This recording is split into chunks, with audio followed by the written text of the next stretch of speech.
Hi mga kapat, samahan niyo kaming mag-relax. Ang una naming stopover ay sa City Spa na matatagpuan sa Olongapo City. Kasama ko ang aking, syempre, PFF Maldives Nessa. Pagkatapos namin magpaspa ay diretso naman kami sa original meals kung saan ito ay nakalocate sa Ayala Malls ng Subic Bay Freeport Zone.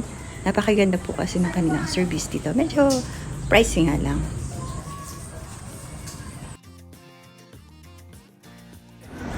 And since nasa Ayala naman kami, dumaan na rin kami sa Sugar Stop. Kung saan dito ay pwede kang magpawas ng mga underarms. Yan, para malinis na.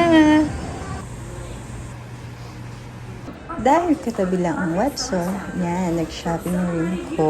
Nasa SBMA na kami, dumiretso kami sa E&E Sangkaya and Global Cuisine. May mga live band music din. At syempre, masasarap na pagkain. Yum! At dahil hinatidala ako at may pre-service at nagutom muli kami, dumiretso muli kami sa McDonald's. I love McDo!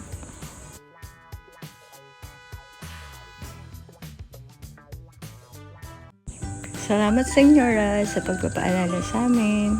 Okay, nag-enjoy naman ka. Don't forget to follow, like, and share.